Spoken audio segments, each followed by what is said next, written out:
Alright, so there's going to be 2 banners coming up after Bond, and a lot of you, were saying you're saving or you're just going to try and get Bond and Arthur, and I know that's a lot of gems, but thankfully, there's nothing too crazy coming up. At least now of this recording, there's nothing too crazy coming up. We got Oslo and Hawk, and we also have, Ragnarok. The first Ragnarok banner was released on JP and, Korean versions. So the banners aren't really that good. Now, you can see right here, Oslo and Hawk, for some reason, they have Zeldris and Meliodas. Now, this isn't even that good, considering Bond is meta. Like, he is and he isn't. There's not a real big, meta heavy unit besides, Bond, Goddess Elizabeth, Escanor, but pretty much, it's like, you know what I mean? Like, there's a free meta, I guess you could say. There's a free meta. But yeah, so Meliodas and Zeldris being on the banner isn't really that big. If you don't have these units, I guess you could summon on this banner. Would not recommend summoning. If you do, you better reap what you sow. You know what I mean? Like, you better be ready for disappointment, because Zeldris and Meliodas aren't rated up. It's a 0.25% chance for them. The other units on the banner, you can get them from regular banners. You can't get Meliodas, Deanne, Escanor, and Bond. I believe these are the coin shop versions, so you can't get them from banners. So, I guess if you look at it from a perspective where you can get coin shop units summoning them, it's alright, but otherwise, you can get Droll, you can get Zarathras, you can get Nanashi, right, and, Zeldris. You can get all of them from banners. So, pretty much, this banner is an absolute skip for anyone who's free to play. If you have these units, a majority of the player base probably already has these units, right? They are pretty much like, oh yeah, I already have the units, I don't need them. So, I would recommend just pretending this banner doesn't exist. Keep in mind, Oslo and Hawk are mid, very mid. To say they're terrible wouldn't be too much of a stretch. Let's look at them, right? So, Oslo and Hawk are a support unit for my boy, King.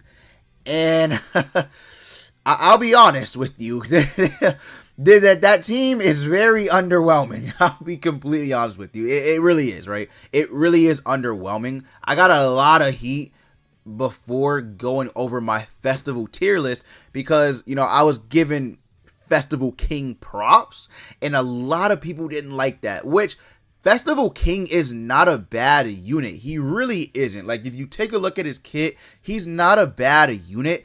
It's just his, meta sucks. Because it is heavily dependent on debuffs, poison, bleed, shock, corrosion. It's heavily,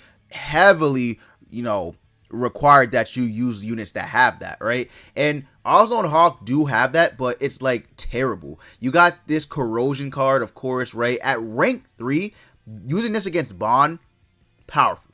It's point blank powerful because it goes over max HP. But, rank 1 and 2, really not that crazy. Single target bleed card? Why? Genuinely, why single target? They could have made this AoE at the very least, right? And all enemies take 35% more damage. It's not really that big. Let's be honest. That's not really that big. Ultimate still one of the best ultimates in the game. Let's not cap, right? Ultimate is easily one of the best ultimates in the game, but this card is just very underwhelming, very mid, borderline bad. I think the only thing saving it is the ultimate and sort of kind of the passive, because you can use the passive. It can actually be pretty good on the sub slot, right?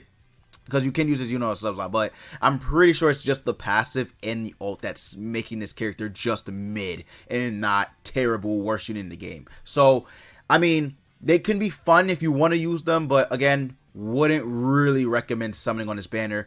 Keep in mind, it is a 0.5% chance for Hawk and Oslo and a 0.25% chance for the rest of the units on the banner, but otherwise not a very good banner.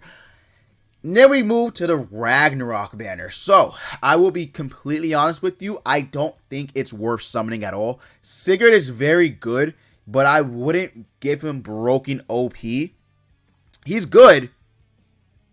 You know, very good at certain situations, right? On Salt Mode's team, very, very strong. I just wouldn't really suggest summoning for him, right? I really wouldn't. He's not really that cohesive with Bond. He can't really, you know what I mean, like, provide much for Bond because he doesn't increase max HP. And, you know, like, the one Escanor kind of is a, if you're going to run a DPS, the one Escanor is better than Sigurd. I'm going to be honest with you. He is better than Sigurd to run on Bond's team because of the fact that one Escanor, well, he's blue, so keep that in mind. He is blue, but Sigurd is still very good, right, for assault melee, but that's the problem. If you don't have a very good built-up assault melee team, then why even summon for this unit? I mean, of course, for collection purposes, but why even summon for the unit if you don't even have, you know, assault melee team like built up or anything like that? So I just think for casual players, or, you know, for people who really want to prioritize saving their gems, this banner is not worth it. Lost Vein melee, he's not that crazy. Yes, of course, he's a good support. Ultimate, still one of the strongest hitting ultimates in the game, but he's just not really, you know, he's really not that crazy. Besides the fact that he might be on general pool for SSRs, he's not really that crazy, right? And then she's free, so yeah. But they are boosted. You can see it right here, 0.5% chance to get, you know, these 3 characters. The banner itself actually isn't terrible when I look at it. You got blue Droll, green Arthur, red Sario, you know, Tarmio. I don't know why I said red Sario. Blue Tarmio. What? I did it again. You got Zeldris, blue Zeldris, green Derriere.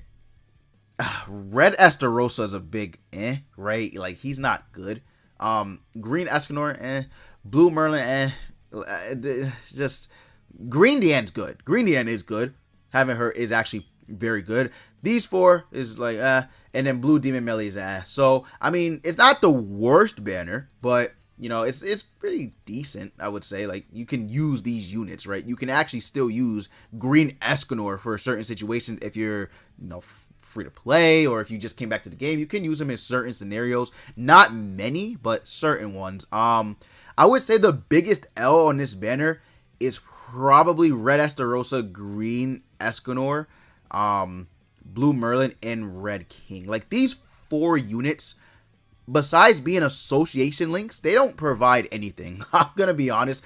Green Escanor, like I said, good in certain situations, but these 3 really don't provide much. But as far as that goes, that's pretty much it. I mean, again, 3 good, you know, well, I would say 3. Sigurd is very good on assault melee team, but for Bond, no. So I would say 3 good units, right? All in all, just good units. I wouldn't even say like OP or anything like that. Just 3 good units. But again, would recommend just skipping these 2 banners. That's what? Like a month and a half worth of saving gems. So be smart about it, guys. Don't just summon because you can. Be smart. Literally just be smart about it. But that's going to be it for the video. I just wanted to, you know, make this short little video because I know a lot of people are like, what's next? Or they don't know what's coming up. Hawk and Oslo, 3 Ragnarok units. That's it. So if you did enjoy, go ahead and leave a like for the algorithm. Comment below if you're going to save or summon. Let me know. And you guys already know, as always, I will see you all next time.